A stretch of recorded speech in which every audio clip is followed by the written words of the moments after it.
you're in luck. It's a special day. It's the return of Nick's Tears. And last night, dressed in smart seasonal linens, an elite group of football luminaries convened in a dank lair, no AC.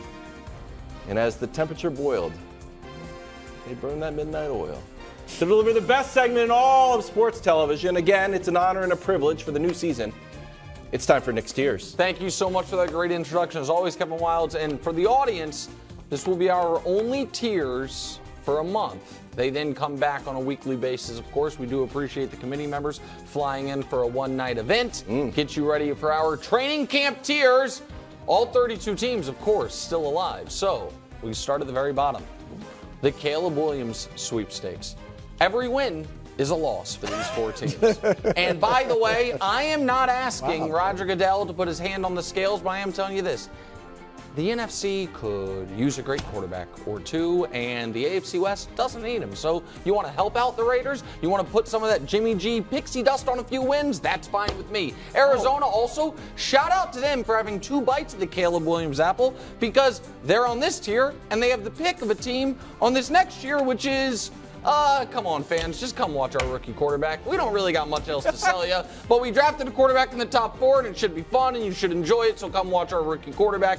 And by the way, I'm excited to watch all of them, and I think Anthony Richardson should start in short order. We know Bryce Young and C.J. Stroud are going to be the starters. That should be fun. Illogical optimism is the next tier. Now, first, let me tell you, we have already covered all 4 NFC South teams, so there will be a playoff team amongst these. Does not mean they're good. And then you get to the Giants, the Jets, and the Browns, to which I say, did people actually watch these teams last year? Thank you. We were treating the Giants like the little engine that could team, and now people are like, well, they brought everyone back, so what does that mean? And the Jets and Browns we'll get to more on later, but the too long didn't read version is the Jets and the Browns. All right, next, good coach, bad roster. 4 elite coaches, 4 mediocre rosters, 3 teams without a quarterback, and the Patriots, the Titans, and the Broncos. I think Stafford's okay, but he might be injuries concern you. The Rams have no depth, and the Patriots, Titans, and Broncos don't have enough elite players. They do have excellent coaches, though, so they should also have some type of pulse. I'm a little worried about the Rams, though. Next, actual dark horse candidates. You're going to hear on some of the lazier power rankings, oh, look out for the Lions this year. That's not dark horse. They're actually favored to make the playoffs. The committee believes one of these 3 teams will actually be a playoff team. Will Jordan Love be better than expected in a weak NFC North? Will Mike Tomlin get back to the postseason in year 2? Kenny Pickett? Will Justin Fields, who some people think is better than literal royalty in the NFL quarterback rankings, will he get his team to the postseason also in the weak NFC North? Fun season.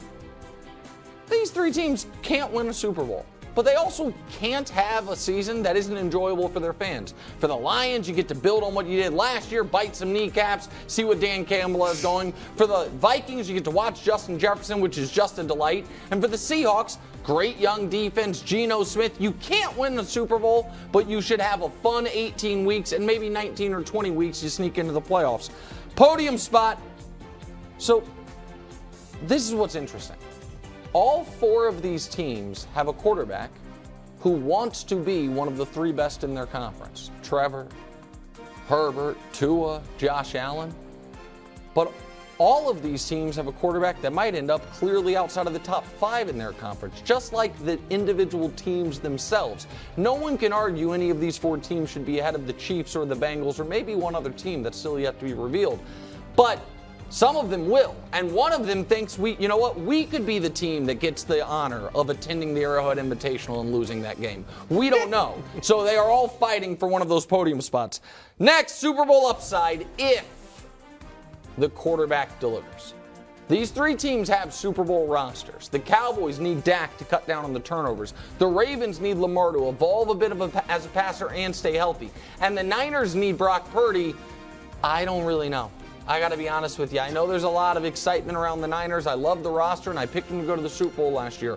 I'm not sure if Brock Purdy's going to be able to build on it, but if he does, they should be the NFC favorites. Then there is, of course, the team that won the NFC and the team that got the bronze medal last year, and they need to avoid the hangover. For the Cincinnati Bengals, the hangover is 2 years in a row have ended in the most devastating fashion possible. The first one was you had a lead in the fourth quarter of the Super Bowl and you lost.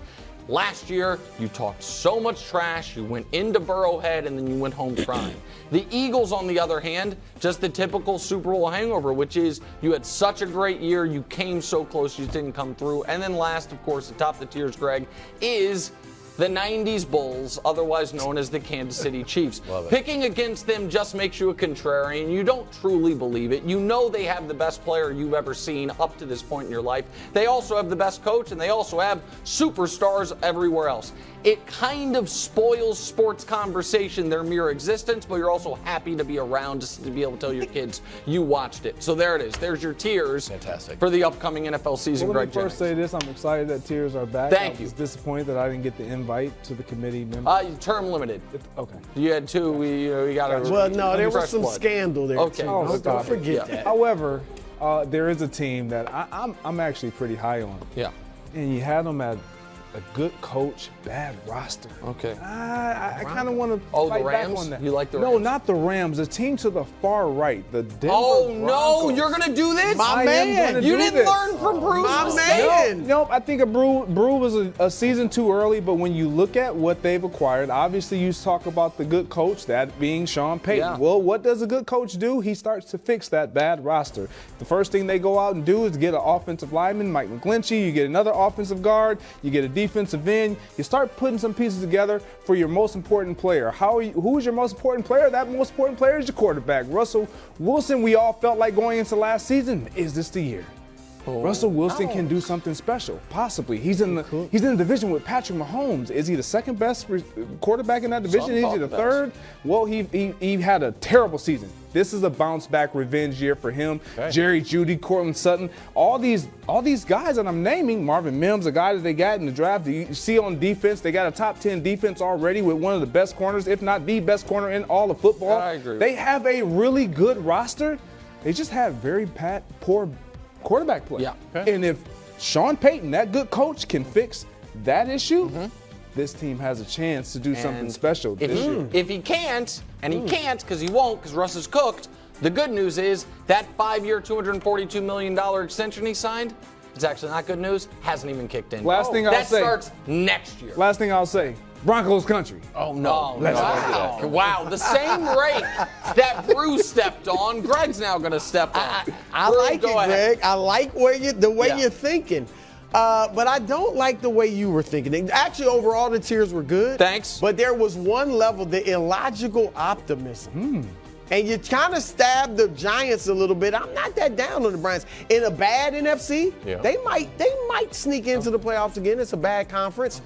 But the Browns and the Jets, illogical? We talked about the Jets. What's illogical about liking Aaron Rodgers, Garrett Wilson? Now, I will say Mekhi Becton didn't practice today because of knee. That scares me. Oh, the whole All right, if he's a problem, that scares me. But still, that defense, we know how good it is. The offense, I get it, the offensive line, but I think Rodgers, with his quick release and his smarts, he's going to be able to solve that offensive line and be fine. So I don't think it's illogical. I know you do, Wildes, because you're holding on to Mac Jones, baby goat, and all that. And then the Browns. Yeah. Deshaun Watson's what, 27? I mean, he's never going to be the Deshaun Watson he was in Houston again. Because I like Nick Chubb. And Nick Chubb is upset because running backs aren't getting paid. So Nick might do some things. I think the receiving core is pretty good with Cooper and Peoples, Jones. And so I like the Browns. Look, both of them are in tough divisions, so I'm with you there. But make some noise, be in the hunt. I think they should be up a little. Can we please make sure we just take a screen grab of this little lower third, what we call Nick sleeping on the Jets and the Browns? Well, how dare you sleep on the two worst franchises in the NFL of the last 30 years? Who's ever slept on the Jets and the Browns? It's like the Yankees and the Red Sox, basically, of the NFL. So, all right, on the Jets front, I've been over this before. I think they had 7 wins last year. 5 were against backup or third-string quarterbacks. You yada the offensive line, which is going to be a potential disaster for them. And Aaron Rodgers is 40 years old. On to the Browns. Nick Chubb has had 4 straight 1,000-yard seasons. He's awesome. The last running back to have 5 straight, Chris Johnson, a decade ago. Ooh. So is he going to keep up that level of production? The Browns defensively have one superstar in Myles Garrett, but not much else I like. And for the record, Deshaun Watson, since being up 24-0 on the Chiefs in the playoffs, you remember that? That was a long time ago. It was 2019 season. He has, your Mr. Quarterback wins. He has won 7 games in the NFL. He only missed 1 full year. He went 4-12, missed a year, missed part of last year, and then went 3-3 last year. So yeah, I'll stay asleep on those. Wildes, go ahead. So I started the show by saying the bosses were here. And the bosses came to me, they say, Wildes, who do you want to talk about for tiers? Yeah. Do you want to talk about America's team, the New England Patriots? I said, no. I said, do you want to talk about the other America's team? The Cowboys? Maybe the Steelers even? I said, no. I said, I want to talk about the Commanders. They said, no, don't do it. We'll withhold your paycheck if you talk about the Commanders. The Commanders are terrible. I said, oh yeah, are they? They were 8-1 last year. You don't think they could win 2 more games with this great defense? Let's see their Commanders' defensive ranks. Well, that's pretty good. But do they have enough weapons? Yeah. I talked to Greg in the hallway. I said, Greg, do they have enough weapons? And he said, yeah, they do. Scary Terry is great. Dotson only played he played 12 games. He had 7 touchdowns. So the offense will be good. The big question mark is Sam Howell. Is Sam Howell going to be any good? He was supposed to be a first-round pick. He slid. How could he get any better? Oh, Eric Bieniemy. All of a sudden, Sam Howell says Bieniemy's offense, there's a lot of RPO stuff, a lot of stuff I'm very familiar with. Similar concept, some of the exact same concepts that we ran at the University of North Carolina. So I am putting everyone on notice, specifically the one boss that told me not to do this segment, even though we spent 3 minutes talking about the Browns and the Jets, even though Aaron Rodgers hasn't thrown for 300 yards in 22 weeks. Yeah. Football weeks. If I do the real weeks, it's over a year plus. Yeah.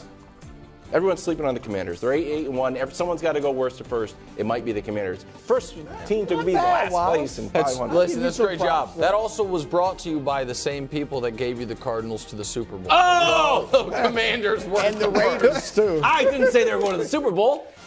No, The but Commanders, it's the same, I'm I saying. understand. Just It's move the them up same a little idea. bit. Move them up to the sleepers. No. Oh, the sleepers. Mike Tomlin, who's never been below 500, is a sleeper? Yeah. Thanks for watching. Subscribe here to get more from the show and to check out clips from other shows on FS1.